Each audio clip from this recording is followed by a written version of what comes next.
Good morning and welcome back to the Livingston Parish News Morning Show. My name is McHugh David, publisher and editor of the news. Happy hump day to you.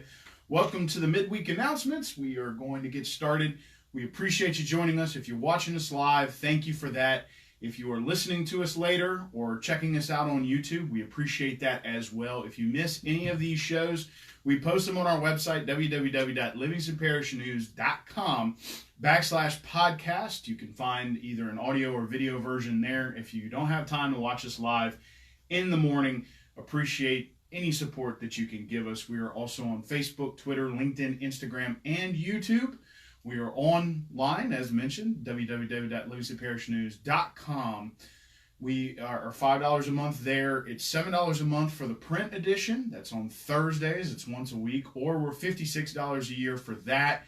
If you did pay $99 a year when we were twice a week, you will get an extra 26 editions once your original renewal date comes up. So please don't worry about that. We are a magazine, local elections, to give you a little bit of insight on what's going on there, along with the 10-day campaign finance report, as well as what their ballots are like an iPad. So please check that out. Your traffic today here in the Denham Springs, Walker, Watson, Livingston Parish area, kind of rough today, despite some good weather. Heavy delays on I-12 heading westbound are now backed up past Juban. They dissipate slightly as you pass 4-H Club Road and then regain some strength there at O'Neill Lane and continue all the way until Sherwood Forest Boulevard. Minor delays after the 10-12 split. Minor delays on 64 heading into Central from the North Denham, South Watson area. Traffic still funneling out of Watson on 16. Some minor delays as you get past 1024 and 1025 heading southbound. Heavy traffic on Hatchell Lane. So please be careful in Denham. Still a lot of heavy traffic heading out of the area. It's a lovely morning though. It's 65 degrees currently. However, this is one of those times it is going to get 69 overnight low. Then we are going to have a temperature drop for about 5 days where it's going to get to about 73 degrees on Saturday. 55 is your low, and those temperatures will continue to go back up into Tuesday, but never too high, mid-80s and low 60s next Tuesday. Well, let's jump into it. The Watson murder suspect of one Jessica Clark, Mr. Terrell Anthony, was the suspect being sought by the Livingston Parish Sheriff's Office. He has been captured, or at least he surrendered himself to the East Baton Rouge Parish Sheriff's Office, which was an update from the Livingston, in the Watson area of Miss Jessica Clark. So he has been apprehended. We'll keep an eye on how that goes. The Denham Council met last night discussing, again, a rezoning in the Denham Springs area that was declined. It is a small lot that is near an office that was purchased by a lady by the name of Shelby Carnahan. She's a CPA, looking to rezone it commercial so she can unlock that value for a business loan. The residents in the area are a little concerned about future use of the lot, so they have been fighting it. The council has denied it, I think, three times at this point. This would be the fourth. Not sure if that will come back up or not. The Master Plan Committee did meet as well last night. We'll be looking for that update from Master Plan Committee. Heard a presentation from a local. It is a Louisiana-based nonprofit that talks about responsible planning and that kind of thing. It's sustainable. So they spoke to the Master Plan Committee. Their name is CPEX. If you're interested, you can Google them. But the main point of the meeting was they were talking about the necessary roads and infrastructure upgrades needed for the economic corridor, which is the 1.5 miles north and south of I-12 that runs through the middle of the parish. Discussing some of the infrastructure and road needs in that area. There was a large list presented, which we will be putting online shortly, and it will come in next week's paper. This paper was packed with election information, but it will come in next week's paper. We'll be discussing those things online as well. As mentioned, a lot of it is those north-south, but really looking at east-west laterals, trying to get that traffic moving through those areas. So there's a long list, which includes Cook Road. It does look like the right-of-way purchase will begin sometime in early 2020, with construction beginning of Cook Road in late 2020. So we will see how that goes and how that project moves along. And again, that road list will be posted online sometime today, so please be on the lookout for that. The STEM Center ribbon cutting was yesterday here in Denham Springs. They, of course, had been using it for several months here during this school year. It was a multi-purpose building as well as a series of classrooms and a conference room, you could say. Springs, however, it was built. It was, I guess you could say, they only got a few inches as opposed to several feet in the main campus. So they kept those buildings. They didn't have to declare them substantially damaged. They cleaned them out, mucked them, put them back together. In looking for something to do with them, they decided they wanted to do career and technical, but they wanted to do something other than what had been offered in the area, nursing, automotive, electrical, welding, those sorts of things.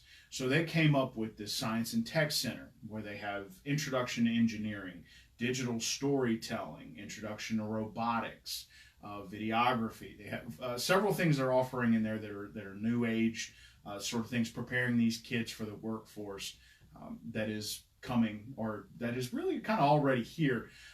Congressman Garrett Graves was there. He kind of gave a little speech about, people talking to him about the waves of the future, asking, for instance, to require that the state of Louisiana put certain material in the striping paint so that autonomous cars can read it and use it to drive people anywhere they need to go. It's kind of fascinating stuff. So anyway, lots of celebration there, lots of school board dignitaries, local politicians trying to make that come together. They're hoping to expand those programs. They already had 350 seats fill up in here in just the first year.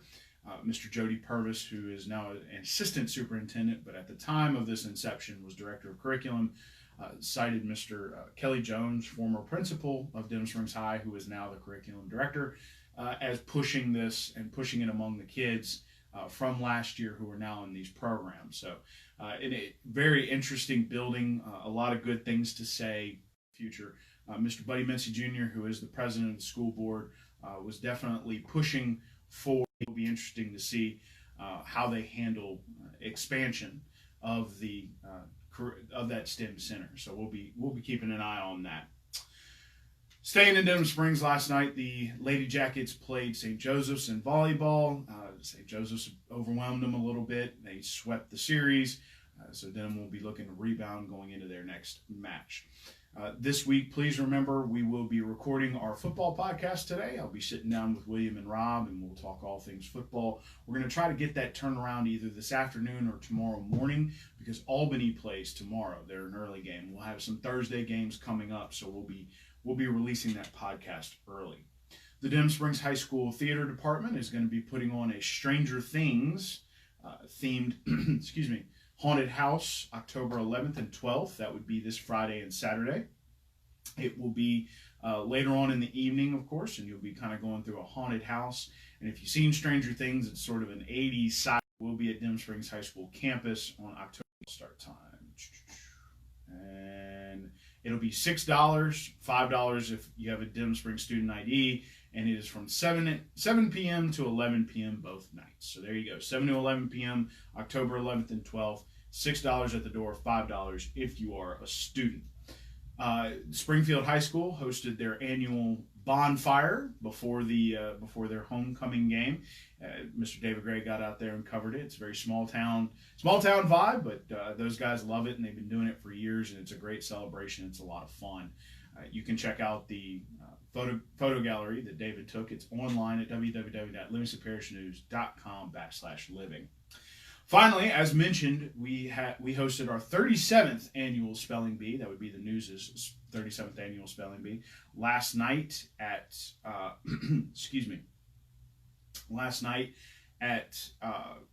Fair.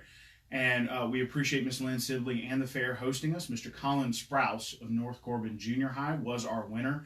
You can check him out, www.livingstonparishnews.com/living. Mr. David Gray will have that up today. Congratulations to Mr. Colin for his win. One more time around the bend, we do have an update on your traffic. Let's see here. Still backed up past Jubin Road on I-12 westbound. traffic is starting to funnel onto the highway and is backed up solid all the way through Sherwood Forest Boulevard, leaking out of Denham Springs. Watson is relatively clear. Still some heavy delays at Jubin Road and 1020 and 190, excuse me, and heavy delays at 190, 4-H Club Road, and River Road in Denham Springs. Again, your weather at 65 degrees, 88 degrees is your high, 69 will be your low. It's going to get warmer for a little bit before we get some storms on Friday, which will reduce the temperature over the weekend, but it will start getting hot again next week. One more time, my name is McHugh David, publisher and editor of the news. Appreciate you joining us here on the Livingston Parish News Morning Show. We will be coming back at you this afternoon. Please remember we're on Facebook, Twitter, LinkedIn, Instagram, and YouTube. If you ever miss this show, you can always catch it online, www.livingstonparishnews.com/podcast. We have audio and video versions. We'd appreciate you checking us out there. One more time, we hope you have a great hump day. Hope you get to work real easy, and we hope that the temperature is to your liking today. We will be back at you this afternoon. Please keep a lookout for our football podcast. Thank you.